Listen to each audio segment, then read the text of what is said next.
কোচবিহারের ছেলে কলকাতায় এসে রাজ করতেছি।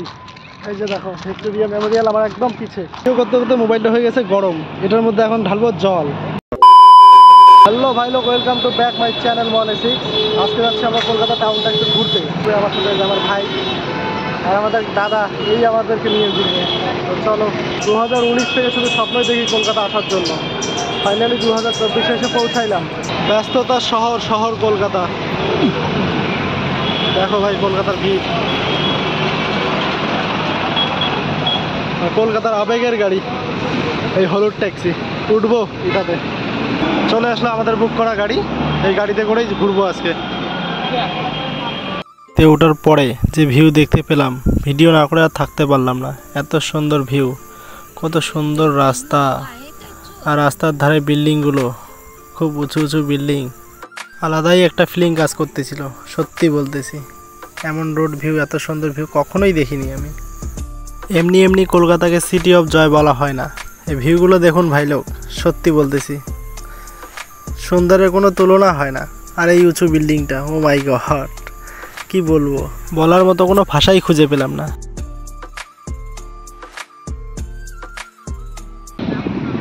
ফাইনালি চলে আসলাম ভিক্টোরিয়া মেমোরিয়ালের সামনে। আমার পিছনটাতে হচ্ছে ভিক্টোরিয়া মেমোরিয়াল, একদম কাছাকাছি। এই যে কোচবিহারের ছেলে কলকাতায় এসে রাজ করতেছি। এই যে দেখো ভিক্টোরিয়া মেমোরিয়াল আমার একদম পিছে। মজা মজা। 1901 সালে যুক্তরাজ্যের রানী ভিক্টোরিয়ার মৃত্যুর পর লর্ড কার্জনের দ্বারা ভিক্টোরিয়া মেমোরিয়ালটিকে একটি উপযুক্ত স্মৃতিস্তম্ভ হিসেবে কল্পনা করেছিলেন। 4 জানুয়ারি 1906-এ ভিত্তিপ্রস্তর স্থাপন করেন এবং দীর্ঘ নির্মাণ কাজের পর ভবনটি আনুষ্ঠানিকভাবে 1921 সালে 28শে ডিসেম্বর তারিখে খোলা হয়। কপাল যখন সাথ দেয় না তখন এই যে সোমবার বন্ধ, আর আমরা সোমবারেই চলে আসছি ঢোকার জন্য। So bad. ভিক্টোরিয়া মেমোরিয়াল আমাদের ঘোরাঘুরি শেষ, এখন যাব অন্য জায়গায়, দেখি কোথায় যাওয়া যায়। আমাদের পিছনের মাঠটা হচ্ছে ধর্মতলার ময়দান আর কি। এইখানে ওই দিদির মিটিং হয়, অনেক সিনেমার শুটিং হয় এইখানে, এই মাঠটাতেই হয়।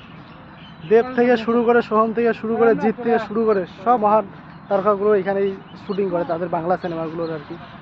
আর এই মাঠে আসছি আজকে আমরা আমাদের ভিডিও করার জন্য, খুব লাকি আমরা। আর এই দেখো পিছনে শুধু উঁচু উঁচু বিল্ডিং, কলকাতা মানেই উঁচু উঁচু বিল্ডিং। মাঠ থেকে বেরার পথে মাঠে ঘুরলাম, একটু ভালো লাগলো, বসেছিলাম একটু। ভাই ভিডিও করতে করতে মোবাইলটা হয়ে গেছে গরম, এটার মধ্যে এখন ঢালবো জল, ঠান্ডা ঠান্ডা জল দাও। এই যে ভাই হবে, বাহ, মোবাইল এখন আমাদের একদম ঠান্ডা। আমরা এখন চলে আসছি বিড়লা তারামণ্ডলে। আর এই যে তারামণ্ডলে ঢুকেই কি সুন্দর একটা ভিউ, জলের স্রোত। আর এই যে আমার ভাইগুলো ফটো উঠতেছে, ভিডিও করতেছে, এরাও খুব ব্যস্ত আর কি।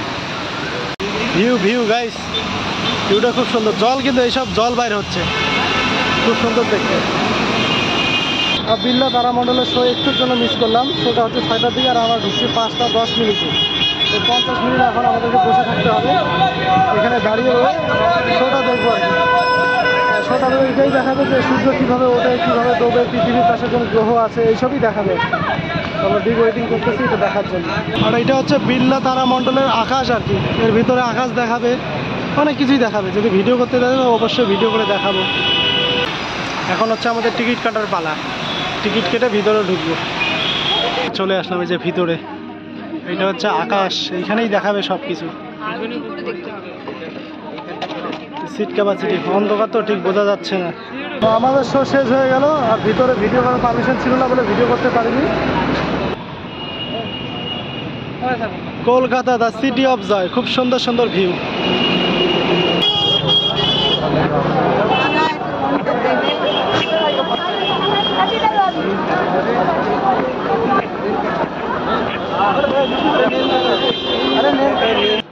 ফাইনালি রুমের ভিতরে চলে আসলাম। আমাদের রুমটা একটু তোমাদেরকে দেখাই। এই যে এটা আমাদের রুম, এটা হচ্ছে সিঙ্গেল বেড, আর এখানে 2 জন থাকবে। এই যে টিভি আছে, বড় একটা এলইডি আছে, কুলার আছে, সামনে একটা ভালো মিরর। আর আমাদের ওয়াশরুমটা একটু দেখিয়ে দিই। এটা হচ্ছে আমাদের ওয়াশরুম, খুব সুন্দরই আছে। সারাদিন অনেক ঘুরলাম, অনেক ক্লান্ত হয়ে গেছি।